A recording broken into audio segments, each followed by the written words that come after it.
கொசு உற்பத்தியாகி அந்த கொசினால் ஏற்படுகின்ற பல நோய்கள் பரவாமல் தடுக்க முடியும். அதே போன்று நாம் வசிக்கின்ற பகுதியிலே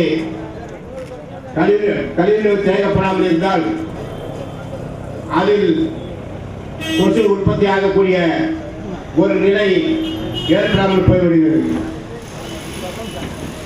இதையெல்லாம் நாம் உணர்ந்து நமது பகுதியை சுத்தமாக வைத்துக் கொள்ள வேண்டும் என்ற எண்ணத்தின் அடிப்படையில் இதை விழிப்புணர்வு ஏற்படுத்துகின்ற வகையில் இன்றைக்கு மலையரசாலை பொது வியாபார சங்கத்தின் சார்பாக ஒரு பேரணியை நடத்த ஏற்பாடு செய்கிறோம். ஷேக் அப்துல் அவர்களே மற்றும் இங்கே வந்திருக்கின்ற சுகாதாரத்துறை அதிகாரி அசோக் சார் அவர்களே மற்றும் இங்கே வருகின்ற நமது இந்த பகுதி மாவட்ட உறுப்பினர் உறுப்பினர்களே மற்றும் 24வது வார்டு உறுப்பினர்களே, உங்கள் அனைவருக்கும் இங்கே வருகின்ற வியாபார நண்பர்களே, உங்கள் அனைவருக்கும் என்னுடைய மனமார்ந்த நன்றியை தெரிவித்துக் கொள்கிறேன். இன்றைக்கு நடைபெறுகின்ற இந்த பேரணி அதாவது சுகாதாரத்துறையினர் எவ்வளவுதான் பாடுபட்டு சுத்தம் செய்தாலும் அவர்கள் சுத்தம் செய்த இடம் சிறு நேரத்திலே அதிலே குப்பையை கொட்டி மாசுபோ ஏற்படுத்தினால் உண்மையிலே அவர்களுக்கு கஷ்டமாகத்தான் இருக்கும். அத்தகைய நிலை ஏற்படாமல் இருக்க நாம் என்ன செய்ய வேண்டும் என்ற அடிப்படையிலே இன்றைக்கு ஒவ்வொரு பகுதியிலும் வீடுகளிலும் சரி கடைகளிலும் சரி அங்கு ஏற்படுகின்ற குப்பைகளை ஒரு குப்பை தொட்டியிலோ அல்லது ஒரு பையிலோ சேகரித்து வைத்து அந்த மாநகராட்சி வண்டி வரும் பொழுது அதனை செலுத்தினால் குப்பைகள் வருவதற்கு குப்பைகள் அதாவது ரோடுகளிலோ சாலைகளிலோ குப்பைகள் ஏற்படாமல் தடுப்பதற்கு ஏதுவாக இருக்கும். அந்த நிலையை ஏற்படுத்த வேண்டும் என்ற எண்ணத்தின் அடிப்படையில் இன்றைக்கு இந்த ஏற்பாடு செய்திருக்கிறோம். ஒரு சிலர் செய்கின்ற தவறு இது அந்த தவறு நடைபெறக்கூடாது என்ற அடிப்படையிலே இன்றைக்கு இந்த விழிப்புணர்வு ஏற்பாடு செய்திருக்கிறோம். இந்த விழிப்புணர்வு ஊர்வலம் இன்னும் சிறிது நேரத்திலே நடைபெற இருக்கிறது. அதற்காக நடிகர் பெருநகர் ரவி அவர்கள் வருகை தர இருக்கிறார்கள். அவர்களும் ஊர்வலத்தில் பங்கு பெற இருக்கிறார்கள். மற்றும் ராஜஸ்தான் மாநில அவர்கள் பாரம்பரிய நடனம் நடைபெற உள்ளது. எனவே ஆங்காங்கே இருக்கின்ற அனைவரும் இங்கே வந்து இந்த பேரணியில் கலந்து கொள்ள வேண்டும் என்று உங்களை எல்லாம் அன்போடு கேட்டுக்கொள்கிறேன். நன்றி, வணக்கம்.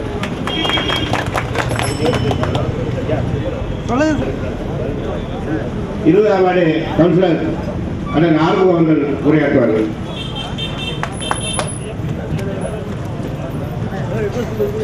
தூய்மை சென்னை மணலி வியாபார சங்க சார்பாக இந்த நிகழ்ச்சி ஏற்பாடு நடந்திருக்கும். இதே போல் ஒருவருக்கும் இந்த உணர்வோடு வந்து எல்லாரும் எல்லாருக்குமே இந்த பங்கு உண்டு. இந்த வருகை தந்திருக்கும் வியாபார சங்க நிர்வாகி அவர்களுக்கும் மாநகராட்சி நிர்வாகி அவர்களுக்கும் உங்கள் அனைவருக்கும் என் மனமார்ந்த வணக்கத்தை தெரிவித்துக் கொள்கின்றேன். எல்லாருமே காலையில போன உடனே அந்த இடத்துல குப்பை இருக்கும், அதான் தொட்டி இருக்கும், தொட்டி மேல அந்த குப்பை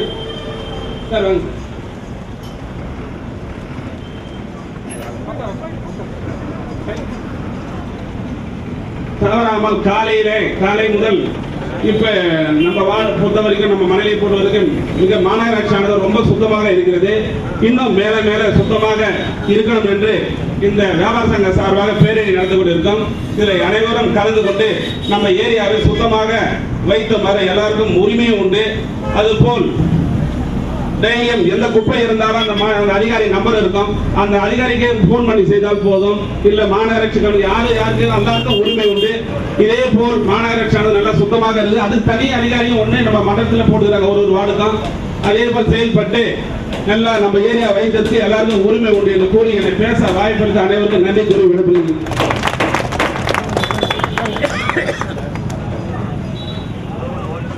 அடுத்து மாநகர அதிகாரி அசோக் சார் அவர்கள் பேசுவார்கள்.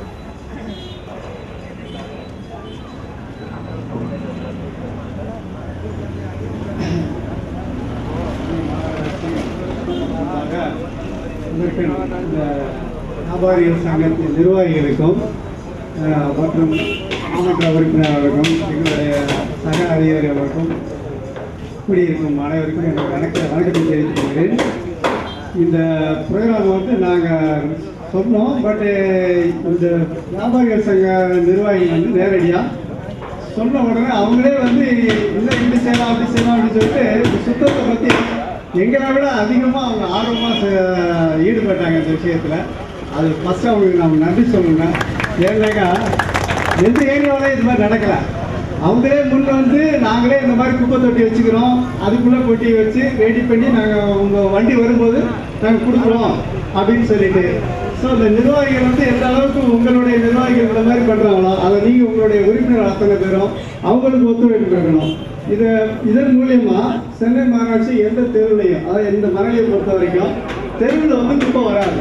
இப்போ நாங்கள் வீட்டுக்கு வீடு குப்பை பண்ணிட்டு போயிடுவோம். ஏன்னா ஏர்லி மார்னிங் எங்களுக்கு வந்து 7 மணிக்கெல்லாம் ஆரம்பித்து நாங்கள் ஒரு 8-8:30 மணிக்குள்ளே முடிச்சாகணும் அந்த மெயின் ரோட்டை. அப்படி சுத்தம் பண்ணிட்ட பிறகு நீங்கள் வந்து ஒரு 9 மணி 9 மணி கடை திறப்பீங்க. திறந்து அதை வெளியில் கொட்டிட்டீங்கன்னாக்கா அந்த சுத்தத்தோடைய இதே நாங்கள் இப்போ பண்ண வேலைக்கே வந்து பலன்லாம் போயிடும். திருப்பி அது வந்து உங்கள் கடையிலையோ எதிர் கடைக்கோ அது பறக்கும். அதுவும் வந்து ஒரு பேட் இம்ப்ரெஷன் தான் கிரியேட் பண்ணோம். இப்போ நீங்களே சார் அவங்க ஒரு தொட்டி கொடுக்குறேன்னு நாங்கள் ஒரு கிடைக்கும் அதை கொடுத்தா வேணாக்கா நீங்கள் அதை வச்சுட்டு அது என்ன வேணும் இருந்தாலும் அதிலே சேகரிச்சு வைங்க. அதே மாதிரி உங்கள் கடையில் யாராவது பொருள் வாங்கினா கூட அந்த பொருளை இப்போ வாழைப்பழம் சாப்பிட்டாங்கன்னாக்கா அந்த தோல்லாம் கூட அதிலே போட சொல்லுங்கள். அது ரொம்ப முக்கியம். அவங்க யாராவது சாப்பிட்டு தூக்கி போட்டு போயிடுவாங்க. நீங்கள் தொட்டி வைக்கிறது இல்லாமல் அதை அவங்கள்ட்ட கம்பல்சரியாக இதில் போடுங்க அப்படின்னு சொல்லுங்கள். அது ரொம்ப முக்கியம். அது மாதிரி பண்ணோம்னாக்கா நம்ம மாநகரத்தில் அதாவது மணலி ஏரியாவில் எங்கேயும் டெங்கு காய்ச்சலோ இப்போ இருக்கிற ஃப்ளூ பறவை காய்ச்சல் எதுவுமே வராது. அதுக்கு முன்னெடுத்து இவங்க இந்த ப்ரோக்ராமை பண்ணுறாங்க. அவங்களுக்கு மறுபடியும் நான் நன்றி சொல்லிக்கிறேன். எங்களுடைய வேலையில் பாதிக்கு மேலே அவங்களே எடுத்துக்கிட்டாங்க. அதுக்கு அவங்கள பாராட்டுறேன். இன்னும் இது வந்து நீங்கள் எல்லோரும் எவ்வளோ ஒத்துழைப்பு கொடுக்குறீங்களோ அதுக்கப்புறம் இன்னும் நாங்கள் சிறப்பாக உங்களுக்காக செயல்பட முடியும். உங்களுக்கு எங்களோட உழைப்பு எப்பொழுதுமே உங்களுக்கு உண்டு. உங்களுக்கு